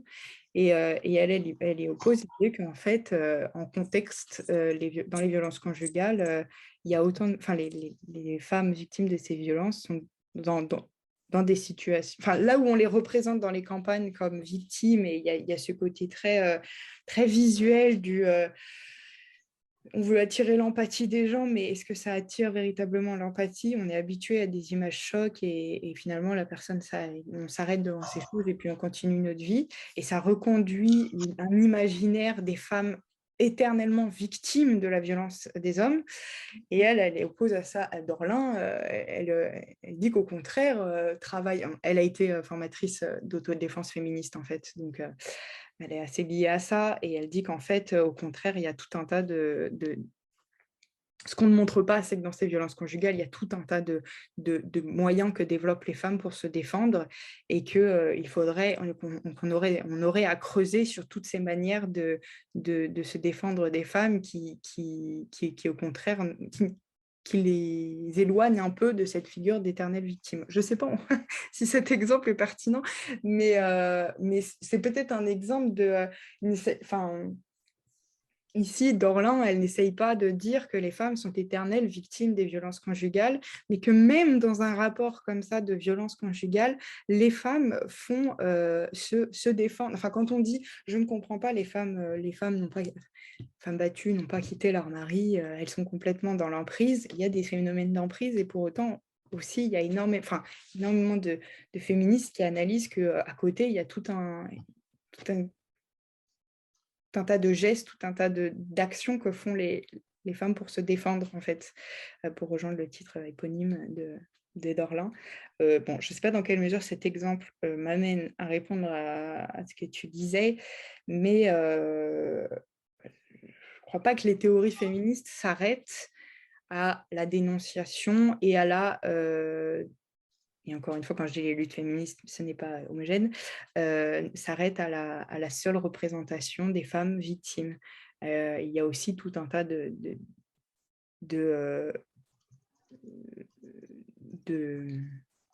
théories qui montrent qu'au contraire, il y a des capacités d'agir développées par les femmes. Voilà, bon, je ne sais pas si c'était clair, désolée. Non, c'est clair, mais c'est juste que effectivement, c'est une manière de, ce que j'entendais chez Brigitte aussi tout à l'heure, la manière de catégoriser quelque part les femmes justement dans cette case toujours inférieure. Oui. Qui fait que quelque part elles en sortent pas, quoi. Pour moi ça met pas les choses, enfin ça facilite pas en tout cas. Bon, alors certes on va pas contester qu'il y a eu des évolutions, mais ça facilite pas l'émancipation. Oui. Bon, Voilà. d'autres points de vue, parce qu'on commence à aller sur la fin. Merci Marion. C'était vraiment très clair pour moi en tout cas. Enfin, j'ai beaucoup appris de choses aussi.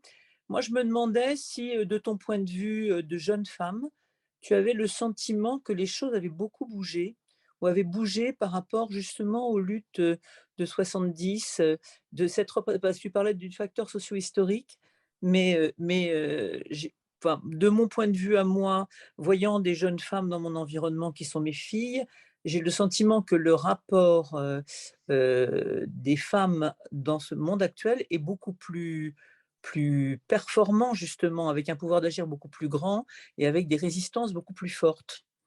Et du coup, je me demandais s'il y avait pas, si ce sentiment était partagé ou si on était encore dans les mêmes arguments de lutte des années 70, voire d'avant, sur cette question du patriarcat que moi j'ai bien connu. Non, je pense qu'on a... ouais, justement, quand je dis qu'il y a des chercheuses qui parlent d'une 4e vague, c'est que là, il y a quand même des ruptures par rapport... il y a un article comme ça que peut-être j'intégrerai à ma bibliographie qui parle des ruptures et des continuités des féministes contemporaines avec les féministes des années 70.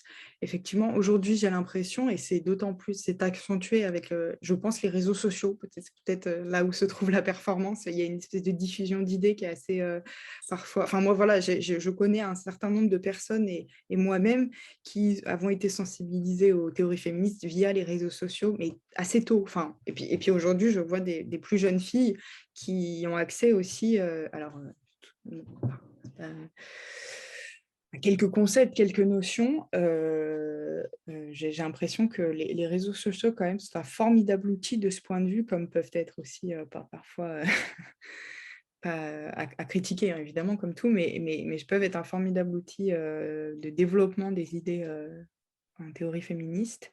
Et après, il y a des ruptures, effectivement, avec les années 70. J'ai l'impression, justement, sur ce sujet des femmes, parce que en fait, j'ai l'impression qu'avec les réseaux sociaux, du coup, il y a des femmes qui ne pouvaient pas, qui n'avaient pas forcément, enfin, qui pouvaient être marginalisées des zones, enfin, des espaces d'expression politique. Bon, je pense par exemple à des femmes qui porteraient le voile et qui aujourd'hui posent vraiment enfin, comme je disais tout à l'heure à Brigitte, je crois, qui posent des réflexions.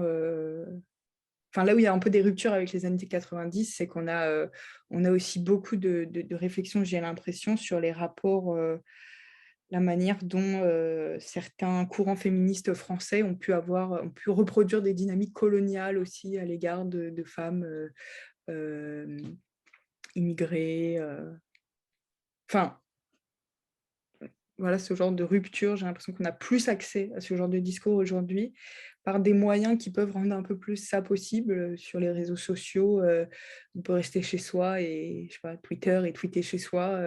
Récemment, ils ont ajouté une fonctionnalité où on peut créer des espèces de Zoom comme ça, et d'un coup, on se retrouve, enfin, la dernière fois, je me suis retrouvée, ça s'appelle un space, je me suis retrouvée dans une espèce de réunion audio avec Éric Piolle, enfin bon, le maire de je ne sais plus quelle ville de France, et qui se faisait interpeller, chose qui arrive, je crois, rarement par des féministes musulmanes sur ses prises de position par rapport au hijab et à l'interdiction de porter, par exemple, un burkini à la piscine. Voilà, maire de Grenoble, merci pour Éric Piolle.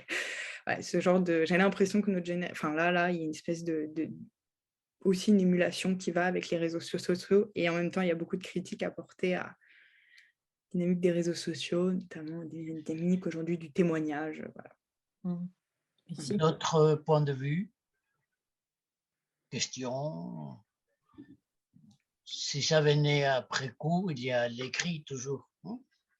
Il y a toujours la possibilité de faire un mail que nous répercutons sur Marion aussi, bien sûr. Et en écoutant bon, cette conversation, qui en est une, hein, de conversation, parce qu'on a échangé des points de vue, nous avons, différemment pour les uns et les autres, découvert ou redécouvert des questions.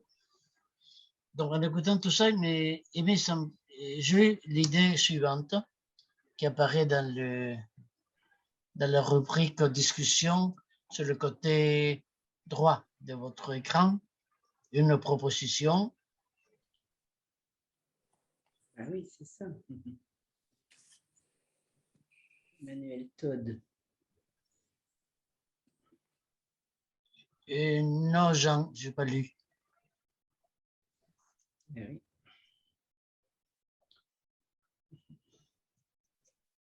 Bon, donc, toi, tu l'as lu? Non, je ne battrai mon micro là, c'est bon. Non, je ne l'ai pas lu, j'ai juste entendu. Enfin, moi, je vous remercie pour cet exposé, parce que je suis venu pour comprendre, apprendre. Je suis vraiment le grand débutant de tout ça. Je me questionne. Et j'ai écouté il y a un mois Emmanuel Todd, et je me dis, mais qu'est-ce que c'est ce contrepoids? Enfin, moi, je suis perdu. Voilà, je vous remercie vraiment pour cette soirée. Où Elle est très bonne, cette fille. Hein? Comment? Elle est très bonne. Ah oui, j'ai beaucoup d'attention pour vous tous là et toutes. Et j'ai entendu Emmanuel Todd qui a fait son dernier opus. Là, j'ai compris ça sur une émission de radio. Donc, je crois me souvenir qu'il battait en brèche l'histoire du patriarcat en disant c'est un truc très américain. C'est pour ça que je retrouve des choses que vous avez pu dire, Marion, là, comme ça. C'est très américain, et que en fait, en France, les femmes ont été éduquées depuis les années 70 justement, et ont construit une pensée, une idéologie qui battraient en brèche ce patriarcat. Donc voilà, moi je suis un peu perdu ce soir, mais je vous remercie vraiment tous de écouter. Voilà. Voilà. Donc, peut-être la prochaine fois, la conversation d'avril, du mois d'avril, je me suis dit on pourrait continuer sur le thème en vous proposant, bon, si ça vous intéresse, hein, en vous proposant un schéma qui part des propos de Marion, mais qui déplace aussi la question, comme bon, typique chez moi d'ailleurs. Si ça vous dit, on pourrait, comme notre programme est toujours délibérément instable pour pouvoir suivre ce qui se passe. Si ça vous dit, donc la conversation d'avril pourrait porter sur questions sur le féminisme. Où je pourrais vous asséner un exposé éventuellement un peu plus court que celui de Marion, parce que je suis moins bien informé qu'elle. Et on pourrait continuer le débat, mais en déplaçant la question. Parce qu'il y a, vous voyez venir, je suppose, les deux énigmes à travailler, les femmes, deux points, c'est-à-dire, et les classes sociales, deux points, c'est-à-dire.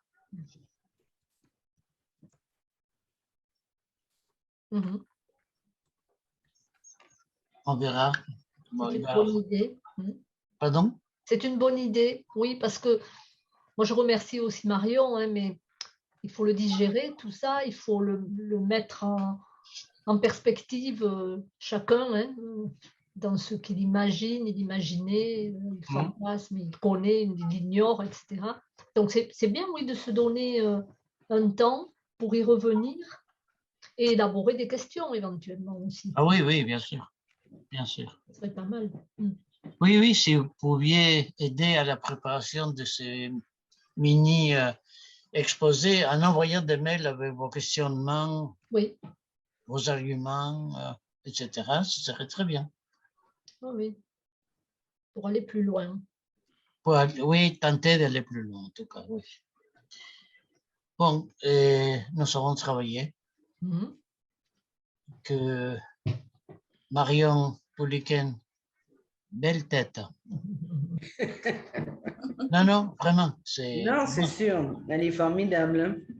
Oui, oui, pour moi, c'est toujours très émouvant.